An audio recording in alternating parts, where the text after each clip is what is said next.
In this video, I'm going to be having an extremely candid discussion with the largest convicted steroid dealer in US history.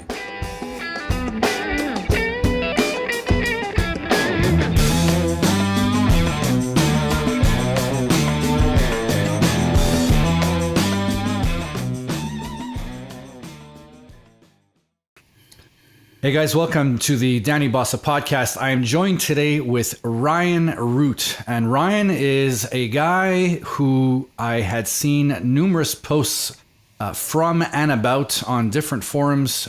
His posts were very informative. Obviously, he had an extremely high level on the subject of not only TRT, but also anabolics. I got into talking with him. I mentioned his name to a couple of people who insisted that I interview him. Said he has quite the story to tell, so I thought I'd have him on. So, I basically read that you were essentially the biggest convicted steroid dealer in North American history. Is this accurate? Yeah. And how did this start for you? What were you doing prior to all this occurring? How did you get involved with this stuff? So I started working out, at a young age, at probably about 13, and I started working out and never looked back. But I wasn't keeping up with all my peers. I was, like I said, I was underdeveloped. I didn't have a lot of confidence. I tend to get walked on a lot. Bullied. You're like bullied and stuff because you were just kind of small and scrawny and and I would get picked on for being small and scrawny. That's why I started hitting the weights, and it worked a little bit, but I still was not getting the respect, not developing like everybody else around me. So when I was 23, I decided to start taking testosterone, and I hyper responded. It was absolutely dramatic. It was a miracle. I put on about 32 pounds of muscle mass and 100 pounds on my bench in about 5 weeks. In 5 weeks? In about 5 weeks. Okay, so you're definitely, because I don't respond that way. It doesn't matter how much it was absolutely dramatic. So, and once I started to do this, my confidence went up. The physical increase in size, and just also my demeanor of confidence just changed the way people treated me. So I was suddenly respected. Everybody wanted to be my friend. I would go into a bar, and everybody's head would turn, and then the crowds would start parting in front of me. I'd accidentally bump into somebody, and they'd turn, look at me, look at my impressive stature, and just and apologize to me. I had a job when I was in college. I was a plumber, and I hated the job. I was terrible at it. But now that I was suddenly, more confident and looked more stout, then my boss just gave me a raise for no better reason than my impressive stature. So it just dramatically changed my life, the quality of life. I lived two different worlds, one before testosterone and one after, and I vastly prefer the world after testosterone. Yeah, same with me, even just on TRT. Yeah. Absolutely. Yeah. So once you were just taking just strictly testosterone, you weren't like taking synthetic anabolics. Is like, was it just like a cycle you started? Say, I'm just going to take 500 milligrams a week or whatever it was, or was it like more of a TRT type thing, or? That was the interesting thing. So it was a small amount. I did take a little bit of Dianabol too, or D-ball. But it was, I only took like 1 milliliter of Sustanon a week and like 10 milligrams of D-ball a day. So that's 250 mgs of Sustanon a week, mm-hmm. and 10 mgs of D-ball a day. Like D-ball, yeah. Which is like nothing. Yeah, it wasn't very large, but it absolutely, I hyper responded. It absolutely, dramatically changed the quality of my life and the way I looked. It reformed my entire body. It was something.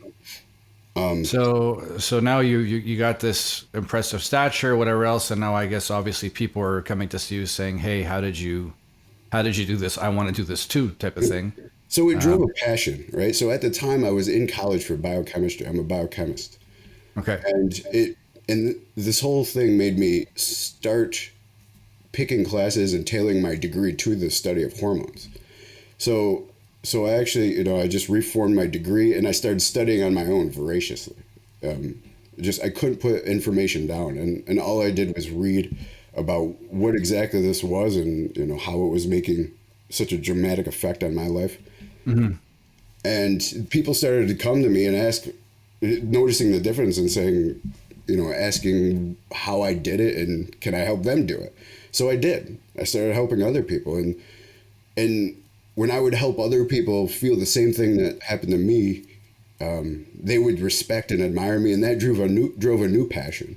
Right. So now Was this mostly like guys just trying to like they just want to get a lot bigger, or was it guys that are some of them maybe just wanting like TRT type? I just want to feel good. I don't necessarily want to blow up like a balloon or anything. Or Yeah, I had both. I had both. So, I mean, I had been weightlifting for, even at this point, I'd been weightlifting for 10 years. So I kind of had, my peer group was kind of more bodybuilder type of people. So I, a lot of it was that, but some of the people, older guys in the gym would still come to me and ask about, how to look just a little better. And so I started just kind of, figuring out how to make everybody look exactly how they want to look and feel. okay. And was it? I mean, the fact that you were such an extreme hyper responder. Once you started working with others, were you saying like, hey, like this, I've jacked this guy up all the way to like 500 megs and he's not growing. Like, was it surprising to see how some other people would respond to things that you obviously responded very different to? Or, you know what I mean? Was your mindset originally saying, well, if this works for me, it should work for everyone? And then you were like, hey, this is not necessarily working for everyone. I'm obviously some kind of a genetic freak type of thing. Well, so that's an interesting question. So although I do hyper respond, but I'm naturally very, very skinny and very, very small. No matter what I do, I cannot put on muscle mass. Like I was 23 and I couldn't grow a beard. I couldn't grow facial hair. So it's now evident to me that I had low testosterone my whole life. Like, right. Okay. Even for my age, and that's why for me, it's so drastically affected my life because my testosterone had been so low. So when I did hyper respond, but now I looked more like the work ethic that I put in, because I used to, right. I used to bang out 2.5 hours a day, just working heavy weights, just a bodybuilding regimen. And everybody around me who did that would, in half the time, would gain twice the muscle mass that I did. So now, like, I actually looked more like my work ethic showed. So it wasn't like now I definitely was, looked better than everybody around me, but my work ethic was also better than everybody around me. So it wasn't like such a dramatic difference from me to other people. So now when other people did this, they, them starting at a higher level, they could, they would respond. So the difference wasn't that large between my response and what other people could do. So I guess I didn't notice that that difference. So I could figure out people and turn them into something that they wanted to be, and everybody started just respecting me and admiring me and thanking me for making their lives better, for making them look and feel like the person they wanted to look and feel. Right. So obviously you knew that, I mean, you were helping guys take stuff that they technically shouldn't have been taking because they're supposed to go through their doctor and whatever else. But at the same time, it's like, I genuinely feel like I'm helping them out, and how can that be a bad thing? So I get that, because I mean, you think about it, all this stuff was pretty much demonized during right after the Ben Johnson Olympic scandal. Prior to that, I mean, taking testosterone or taking anything else, I mean, nobody really minded. You would never get in trouble with the law, and there were plenty of people doing it, and all the old school bodies were doing it, and none of them were getting thrown in jail. But as soon as that happened, suddenly it was really, really demonized. And then suddenly, everything had to be done under cloak and dagger, so to speak. So So now obviously you're helping guys out, you're seeing how they respond, and then with your experience in degree in biochemistry, understanding the biomechanics behind all of it. So how did that evolve to the point that you were like actually starting to like distribute the stuff? So one day, I lived in a relatively small city. So even though everybody in this small city knew where to come if they wanted to enhance themselves, and you know, a lot of people knew what I did, I still wasn't making a lot of money. I was just working in an emergency room too, and at the time I was only making like $9 an hour. I made like $270 per week, and I could barely support myself on that. So one day a client told me about this online forum where there was all these steroid sources, and he told me about it and actually mentioned that you should look into that. So I went and I researched, and I figured out that I could compete on this forum, my prices with the prices that I was getting it for. I could compete with all these other people that throughout the entire United States who were on this forum. And so before that, let me back up a little bit. So I also became excellent at supply chains and discovering suppliers and just working to get the best quality products at the best prices. So I had been developing that for years, for probably almost, 8 years before I started the big online business. So, and I had found the source out of China that really had great products, great high quality products and name brand products. We were selling British Dragon, which was one of the most popular brands in existence back in the I remember 90s that brand. and even early 2000s. Way back in the day when I started looking into this stuff, because I kind of like you, I was like scrawny and like anything I did, now I wouldn't grow, and I knew there was an issue. So I started researching a lot of this stuff way back in the day, saying, okay, that when the day comes that I actually have the balls to jab a needle into myself and get my levels up, I want to understand everything. But yeah, I remember British Dragon, and they were talking. Wasn't that the one there was like the white tops and green tops, and they had different tops to them and different colors indicated different things. And yeah, so and you're right, and interestingly enough, so it's also important to understand the zeitgeist at the time, right? The ethos was that there was so much fraud and fake gear at the time happening that everybody was terrified of getting getting taken, or getting fake stuff. right. That doesn't happen anymore because it's so easy to get raw materials. It's so easy to make, and it's so cheap to make that Right. you don't really have. But back in this time period, what a lot of the younger guys don't understand is this used to be hard to get, and there was a lot of fake stuff going around. So all the black market customers were terrified of getting taken, terrified of getting fake stuff. Right. So it was like you had to have something that was name brand, and there was only probably 5 or 6 brands that anybody would ever deal with. And if you had something else, people would laugh at you, and they would actually get vehemently upset and violent with you for even suggesting that something else was a quality product, or suggesting that you buy something else besides these 5 or 6 name brand. Right. And British Dragon was one of those name brands. It was one of the top ones. So, but British Dragon went down in I don't know, it was either the late 90s or early 2000s. They actually went down, and another company just took over the name. And that has a lot to do with the different color caps. Like this other, it was International Pharmaceuticals that actually just started printing British Dragon labels and putting it on, but it was still good, right? So, and a lot of people knew that. They knew that it wasn't the original British Dragon, but the products were still good quality.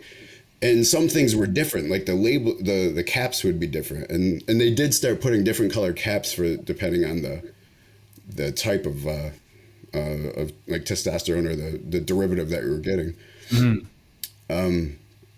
So that was just a strange thing. So I had access to International Pharmaceuticals before they started doing British Dragon, and I just had a good connect with the owner of that, and so, you know, I found ways to negotiate my prices down, and I was getting these vials of this British Dragon that they were making at unheard of prices, unheard of low prices.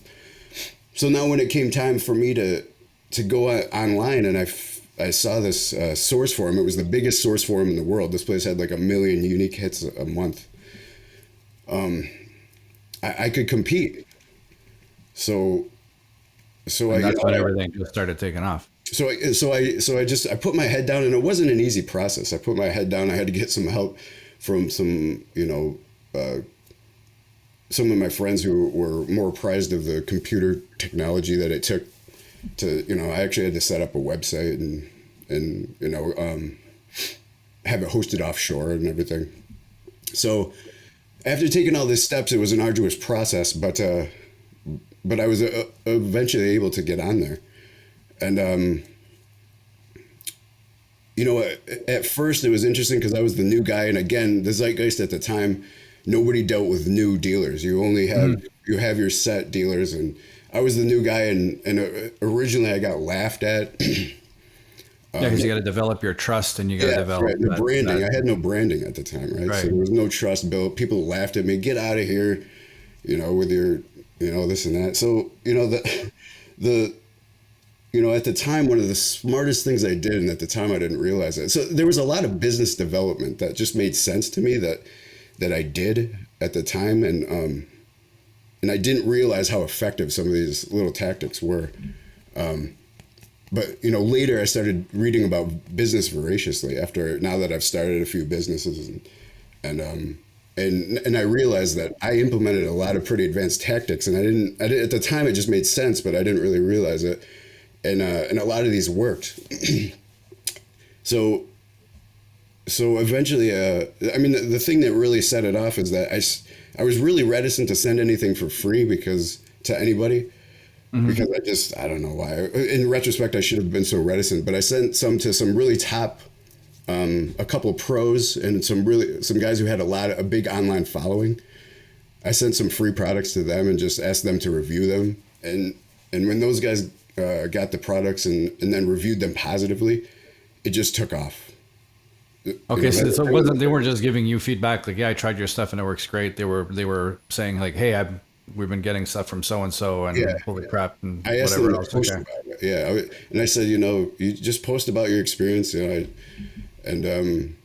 you know, and I'll send you this, you know, this for free, and it also shows you what one great I don't know, guy or ambassador, I guess, what one great ambassador can do for you, because I had like 3 of them and they all did pretty well, but there was one especially that just started, you know, posting and sending guys my way. He had a lot of trust within the bodybuilding community, and then so the next thing that really allowed me to take off is, again, at the time, nobody, you know, black market steroid dealers aren't known for being masters of business administration. Yeah. Right. It was just they had these rinky-dink operations and didn't understand good customer service and what would, you know, so when I came in and started implementing some relatively simple good business practices, such as just free shipping and quick shipping. Shipping at the time was taking 2 weeks, even within the United States, and everybody was charging for shipping.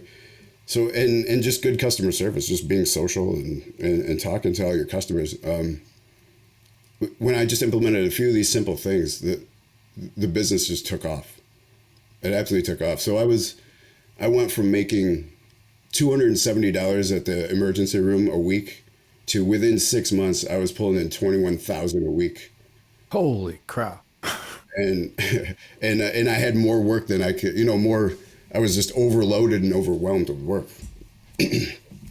So and this was all just like people within the U.S. Was it international? Was it? Yeah, it was all U.S. U.S. domestic clients. Okay. Wow. And then that just grew and grew and grew and grew, and obviously lifestyle must have changed dramatically. Yes. Yeah. So the original, what I want to make clear, a lot of people have a facile idea that you do this for greed, right? That it's greed and you should have stopped and you shouldn't have done this. But it's not greed. Greed is the wrong way to explain it. So let me give you an example. At one point, about 6 months in, I was overwhelmed, right? Like I got home from the emergency room late, and I usually had to work till 3, 4, 5 in the morning to settle all the orders and answer all the emails that I had from people, and then pack everything and get it ready to ship the next day. And then I had to go collect the money the next day, and then I had to go do an 8-hour shift at the emergency room. And so I did that, and I was up to like 5 in the morning one day. I went to bed. I got up early. And I opened my email, and boom, there was another like 300 or 400 emails, and I had to go to work, and because it was just blowing up, like the word on the forums was all positive, everybody was talking about the quality, and the customer service, and you get this, and they got their order in 2 days, and nobody else was doing that at the time, so it was absolutely blowing up. And I got terrified, like, after I collected all this money that from these orders, I had $100,000 at my house, and I never dreamed I would have that much money in my hands. And I had all these people waiting, and I just like, I'm not a guy who's prone to anxiety attacks, but if I ever had one, it was right here. And I just, I started, and I put my head down, and I just started thinking, I got to stop this. This is crazy. I'm going to get in trouble. Like this got way too big, way too fast. I got to stop. I'm done with this. I'm going to take care of the orders that I have, but I'm going to tell everybody I'm done. I'm not taking any more orders. And then all of a sudden I started thinking more about every single day I would get emails from somebody telling me that I helped them, how much I helped them, and thank me. You made me a better man, a better husband to my wife, a better person to even my kids. I have energy and focus to, and ambitions now. Mm-hmm. And I got that every day, multiple times a day. So when I started thinking about letting all these people down, at this point I even had 1,000 customers probably, to letting all these people down, that's what drove me. It's the passion about helping people, about this is bigger than me. Right. I almost felt a duty to keep helping people and keep in a sense, you'd be almost letting them down if you stopped, and now they're stuck having to go somewhere else, and then maybe the somewhere else has got products that they shouldn't be taking or getting advice they shouldn't be getting, and I can't put them in that. Was it that kind of mindset, I guess you could say? Yes. So it had everything to do with, I'm going to let all these people down. These people need me. They're happy that I'm here. They're happy that I'm doing this. Yeah. There's thousands of people. And it was that drove me. It wasn't the money. I mean, the money, there's a lot of money, and it was really nice. And, I can't deny that, but that wasn't what it was based on. Like, I couldn't imagine that, like I said, it was something, I was part of something that was bigger than myself. I owed it to all these other people to keep helping them. And that's what drove me. That made me put my head down, say, fuck that. I can do this. Yeah. And I just got up and I just made it happen. But then I had to expand. So there was a rapid expansion. I had to scale this entire operation because I couldn't do it by myself anymore. So then I had to scale the operation. That's another conversation. So that just grew and grew and grew. You're hiring, getting guys helping, and distributors, shippers, money collectors, you name it. That's correct. Yeah, so I compartmentalize each aspect of the operation, and then I had to get people to help do that. And one of the problems I ran into is that I couldn't take in resumes. I couldn't post for jobs from very qualified people. I had to get help from the limited people around me who were willing to jump into a black market. You couldn't exactly post this on LinkedIn. Looking for skill set. Yeah. So I had a limited a limited choice of people, and and you're only as strong as your weakest link. So I had to fire some guys. I had to really get on guys to get everything done, make everything happen. But eventually by compartmentalizing everything, and then I spread the operation throughout the whole United States because what would get us in trouble is if we're all in one spot and just the local authorities figured out, like somebody like a rumor from a local cop Yeah. went, and that could destroy the whole thing. So then I developed this business model to compartmentalize everything and spread it throughout the entire United States. And the idea was that no one person knows anybody else in the business. So even if a part of the business gets busted, they can't tell on anybody anyways, because they don't know anything other than what they. Mm-hmm. And then the rest of the business doesn't even have to go down. So there's this idea of compartmentalization, and everybody do a specific job, and that really allowed me to open up and even start taking in more customers. So that just kept going. You're on top of the world at this point. Mm-hmm. And then what? I mean, things like this, all good things, if you eventually have to come to an end. So how did that transpire exactly? Like, what was, how did you, for the people who are probably curious, like, how did you get caught? And then how did it all just come crashing down? Yeah. So to tell that, I have to tell another story that happened about in probably the middle of our operation. So you were correct. Like everything was going well. It was just constant expansion. I went from doing this all myself to, so like, I guess, as I said the first time, I was reselling British Dragon. There was a point when that Chinese Connect was getting flaky. Like there was times he would disappear for a month, and I was fragile, right? I was fragile because I depended all on him. Like if he disappeared, then what was I going to do? And I realized that. I realized I needed optionality, right? I needed to build a more robust system. So I was looking for other brands to resell, but they're also expensive. I wouldn't be able to keep my prices, or my profit margin would just dip too much. So I kept looking around, and remember at this time, UGLs didn't really exist. It was just beginning. There was a couple. And most people were still under the impression that they didn't want to use anything except for the name brands that they heard. I mean, nowadays UGLs, that's all there is. But back in this time, this was like 2011, 2012. People didn't trust the brand names they didn't know. So I found a guy who I knew, who had been making stuff for years, making his own homebrew for years. And he had been selling it, and I knew he was able to sell it for a cheaper price than I was, because it's a lot cheaper to make it. So I developed this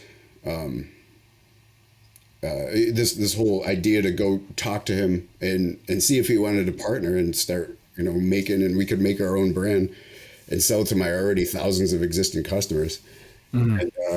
And I pitched him, and it obviously it was a great opportunity for him to make a lot more money. So he was in, and that's when, so our brand was called Matrix Labs Steroids. You can still Google that today and you'll see a lot of very good reviews. But, so yeah, our lab was born. And so what was interesting is, at the time, I didn't know that people were going to take to the Matrix Labs, the underground lab that we now created. I had them both. I had the British Dragon and the Matrix, and I thought that people would slowly kind of ease into the Matrix Labs. Because it was actually more potent. It was stronger. I made it potent on purpose so that the quality would be really good. And then, I thought it would just take a little bit for people to warm up to it. But it turned out, as I didn't realize that I was the brand. Like people just trusted me because I had been in business, long enough, and I had enough good reviews for my business. It was just me. It was my business was the brand. So everybody immediately took to this new brand that I had, but you know, it was stronger and it was a little cheaper. And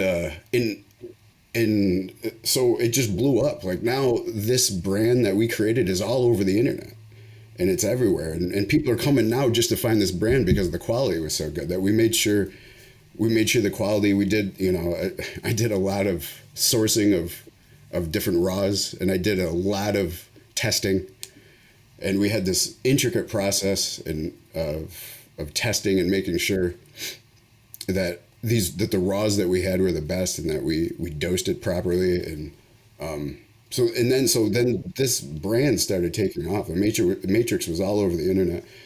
And sure enough, just a few months after I opened this new brand, that supplier just disappeared.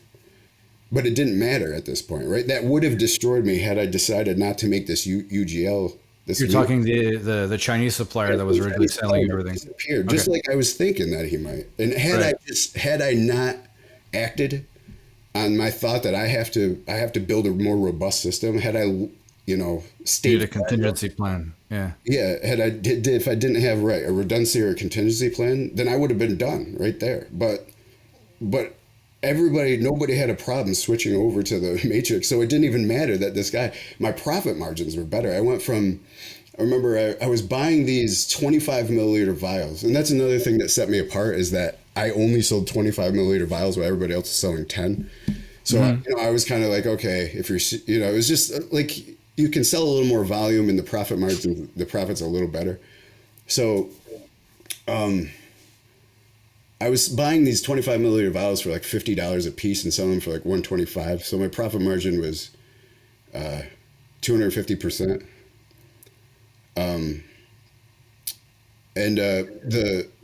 I could make those vials at the time. I was making those even with paying the chemist that I had to make them. The whole thing cost like $20 for a 20 milliliter vials. Those were 20 milliliter vials, and I'd sell them for $100. So the price point was the same, but my profit margin moved up to 400%. Right. And those were just started flying off the shelves. Like I couldn't even make it fast enough. So you know, not only so I turned it a fragile situation, and you know, I'm going to quote Nassim Taleb now.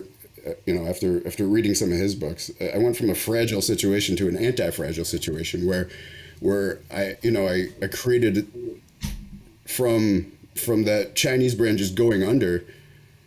I created this new UGL that the profit margins were higher, the quality was better, it brought in more people, and I just gained strength from, you know. So that was one of the decisions, the business decisions that I made, that at the time I didn't know what I was doing. I just made sense that I had to do something else because I was too fragile. But that turned into something that, you know, actually blew the business up more. So so just like you said, I just kept increasing in the amount of money. So at one point I had 3 different chemists making all day long. I had 4 shippers throughout the whole United States, and just an army of people collecting money out there collecting money. So now to get back to your point. So at one point I hired a shipper who was somebody, this person was just a personal assistant of mine because I needed somebody to run tests. I didn't have time. I was working 12 to 15 hour days. And so I kind of had a personal assistant to go take care of some tasks that I just didn't have for it. Well, this person figured out about what I was doing and wanted to get involved because of the money that, you know, all of my employees were making. So I was just I said, okay, let me, you know what, I guess I could use another shipper. So why don't I turn you into a shipper? And so this person was actually doing a pretty good job. And one time, so like I said, the whole business was compartmentalized. So I had a chemist in Georgia who would ship big boxes. We'd vacuum seal it, wrap it in a bunch of bubble wrap, you know, make sure it was really secure, and ship all these vials to a shipper that he didn't know. So nobody knew each other. Mm-hmm. And then the shipper would just pack all the individual orders and ship them out. Well, one of those, somehow they must have destroyed this box, but one of the vials in one of the boxes broke. And when something's leaking through a package, the the post office is allowed to open it to make sure it's nothing harmful. They open Right. it and see 30,000. There's like a bunch of different boxes, and they're probably like $30,000 worth of anabolic steroids in them. And so, of course, they send the DEA to that address. And that's a mistake I made. In the future, I fixed this. Like, I had to have clean receiving houses, right? So that if the police, like they did, went there, then they would find just a clean house with nothing in it.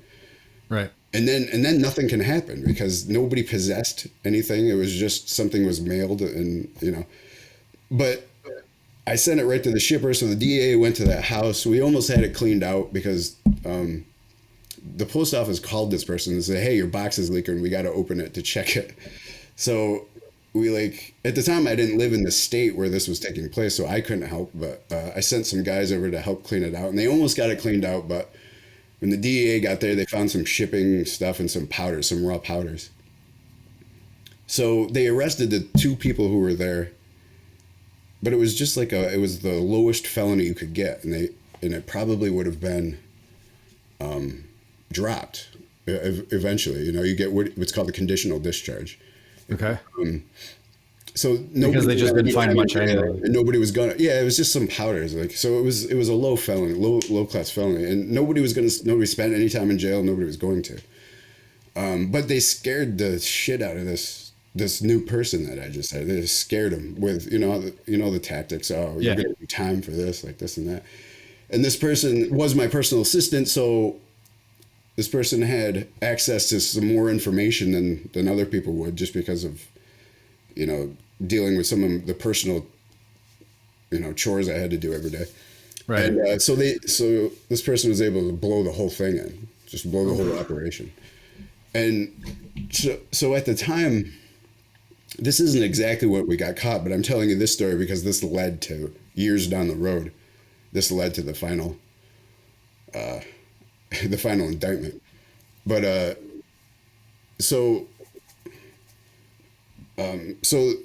this time, it was just local. It was just a local thing.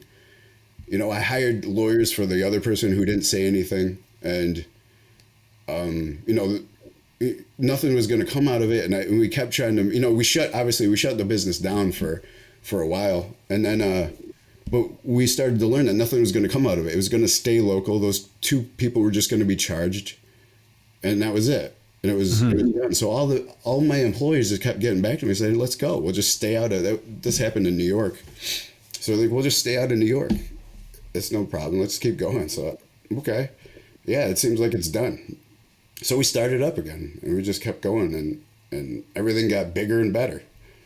And it turned out years down the road that the FBI ended up picking that up in one of the biggest anabolic steroid programs. It's called Operation Cyber Juice, and it turned out that they picked that up, and it's still picked up the case from years ago where we found powder and whatever. Say, well, that could have been a distribution or a shipping center. Let's go investigate further. And okay. So it took them 2 years. It just got the case got pulled up from the dead and got reactivated without you even knowing. Yeah. Okay. So it took them 2 years to do all their investigations and finally indict us. But at this time, I lived in a penthouse. I lived in a penthouse overlooking Manhattan. Beautiful place, right on the Hudson.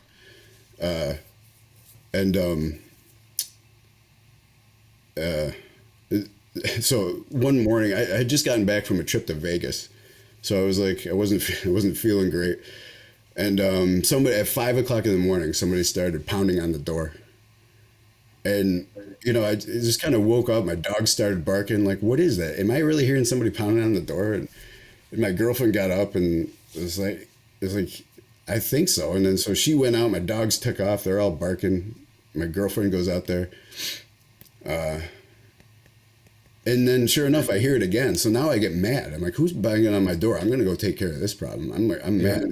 I throw on a shirt, some pants, and I, go walking through the place of this $9,000 penthouse that I had, walking through it, and I'm mad, and I'm going to tell these people not to pound on my door at 5 a.m.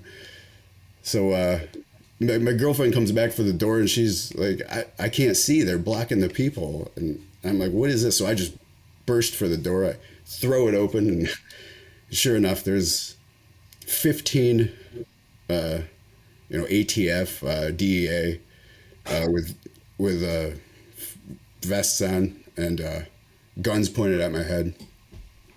And then it was the guy who was leading it, one of the post office employees. He was like some major security post office employee. The guy who actually picked up the case, he was leading that, and he wanted to be there to arrest me. And so he just put his hand on the door and he just kind of said, okay. And it was kind of, the okay was to me, we finally got you, but it was also an okay to the 15 people behind him, just to kind of say that, all right, this is done finally, and also an okay, like I didn't have any guns. There wasn't, I wasn't going to be violent or anything. So let them all know that go ahead and put your guns down. This is done. We got them.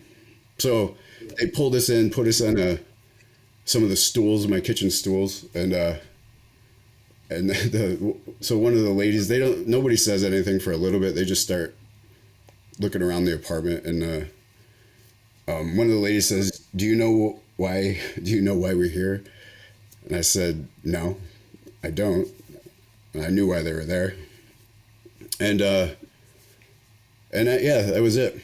So that was it. One of the things is, like, as a final parting thing that for some reason made me feel better is all the, like, there's 3 or 4 of the DEA agents, the FBI agents there were telling me they were like, this is an amazing apartment. Like, yeah, maybe as they're putting the cuffs on you. It's like, that's exactly right. So maybe you should have done what I did instead of going on that side of the law. And, no, it was just wow.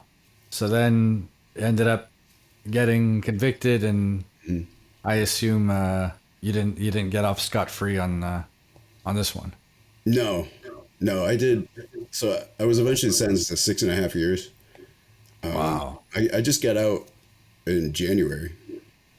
Wow. I did. That must have been quite the different experience compared to what you're used to. Yeah, it was. It wasn't. I don't know. There's a lot of conjecture and I don't know, kind of misapprehensions about the prisons that I was in, anyways, because I was nonviolent, so I was just in camps. So okay. So it wasn't. It's not. It wasn't like you see in the movies or like what you hear about. There wasn't even cells. So I mean, the time, the prospect of doing the time was worse than actually doing the time. It was just like really, really boring and really. You want to contribute to society. You want to, you have ambitions to do things, and you're just like put on hold for all that time. And that was the worst part. So guys, if you've enjoyed the conversation I've had with Ryan Root so far, definitely check out part 2 of this conversation, where Ryan talks about his story of redemption by having created a legit TRT clinic where he gets to apply all of the knowledge and experience that he acquired in this past life to actually helping guys out from a TRT standpoint. So definitely feel free to check that one out.